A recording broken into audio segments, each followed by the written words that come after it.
എറണാകുളം അങ്കമാലി അതിരൂപതയുടെ bishop ഹൌസിലുണ്ടായ police നടപടിക്കെതിരെ വൻ പ്രതിഷേധം. വൈദികരും വിശ്വാസികളും ഉൾപ്പെടെ ആയിരങ്ങളാണ് പങ്കെടുക്കുന്നത്. കലക്ടറുടെ നേതൃത്വത്തിൽ നടക്കേണ്ട ചർച്ചയെക്കുറിച്ച് ഇതുവരെ അറിയിച്ചിട്ടില്ല എന്ന് അതിരൂപത സംരക്ഷണ സമിതി വ്യക്തമാക്കി.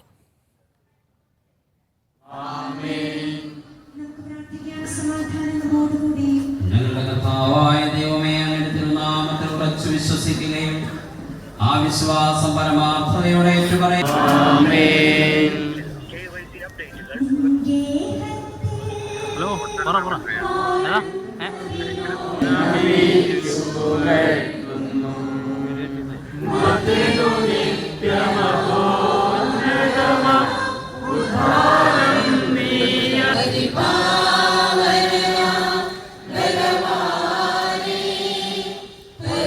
സിജോ വി ജോൺ കൊച്ചിയിൽ നിന്ന് വിവരങ്ങൾ പങ്കുവയ്ക്കും. സിജോ, ദൃശ്യങ്ങളിൽ നിന്ന് വ്യക്തമാണ് നിരവധി ആളുകൾ പ്രതിഷേധ റാലിയിൽ പങ്കെടുക്കുന്നുണ്ട്. എന്തൊക്കെയാണ് ഏറ്റവും പുതിയ വിവരങ്ങൾ?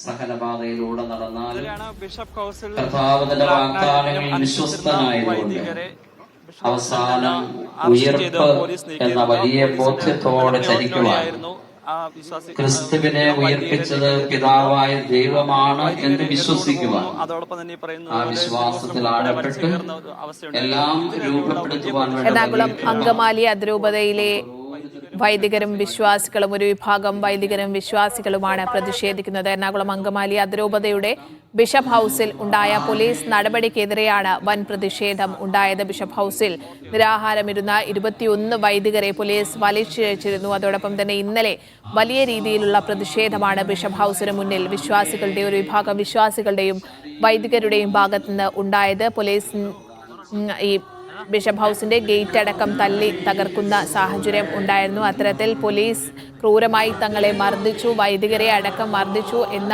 ആരോപണങ്ങളൊക്കെ തന്നെ ഈ വൈദികരുടെയും വിശ്വാസികളുടെയും ഭാഗത്തുനിന്ന് ഉണ്ടായിരുന്നു. അതിന് പിന്നാലെയാണ് ഇപ്പോൾ ബിഷപ്പ് ഹൌസിലുണ്ടായ പോലീസ് നടപടിക്കെതിരെ വലിയ പ്രതിഷേധ റാലി കൊച്ചിയിൽ നടക്കുന്നത്. വൈദികരും വിശ്വാസികളും ഉൾപ്പെടെ ആയിരങ്ങളാണ് റാലിയിൽ പങ്കെടുക്കുന്നത്. സിജോ വി ജോൺ വിവരങ്ങൾ നൽകും കൊച്ചിയിൽ നിന്ന്. സിജോ, റാലി ഇപ്പോൾ എങ്ങനെ പുരോഗമിക്കുന്നു? നിരവധി ആളുകൾ അവിടെ എത്തിയിട്ടുണ്ടെന്ന് ദൃശ്യങ്ങളിൽ നിന്ന് വ്യക്തമാണ്. റാലി പൂർത്തിയായിട്ടുണ്ട്. ബസിലിക്ക ചർച്ചിൽ നിന്ന് ആരംഭിച്ച റാലി ഹൈക്കോടതി ജംഗ്ഷൻ ചുറ്റിയാണ് എത്തിയിരുന്നത്. റാലിയുടെ ഏകദേശം 6 മണിക്കൂർക്ക് മുന്നേ എത്തി. ഇപ്പോൾ നമ്മൾ ദൃശ്യങ്ങളിൽ കാണുന്നത് വൈദികരുടെ നേതൃത്വത്തിൽ വിശുദ്ധ കുർബാന ആരംഭിക്കുന്നതാണ്. നമ്മളിപ്പോൾ നിൽക്കുന്നത് പള്ളിയുടെ കോമ്പൗണ്ടിലാണ് നിൽക്കുന്നത്. അതിന് തൊട്ടടുത്താണ് ബിഷപ്പ് ഹൗസ് ഉള്ളത്. ഇന്നലെ അറസ്റ്റ് ചെയ്യപ്പെട്ട വൈദികരും അതോടൊപ്പം തന്നെ 21 വൈദികരാണ്. വൈദികരും ഉൾപ്പെടെ 49 വൈദികർ അവിടെ അതിന് കോമ്പൗണ്ടിന്റെ ഉള്ളിൽ നിന്ന് വിശുദ്ധ കുർബാന അർപ്പിക്കുകയാണ്. തൊട്ടടുത്ത് ചേർന്നാണ് ഈ മറ്റു വൈദികരും വിശ്വാസികളും സിസ്റ്റേഴ്സും ഉൾപ്പെടെ ഈ വിശുദ്ധ കുർബാനയിൽ പങ്കെടുക്കുകയും ചെയ്യുന്നത്.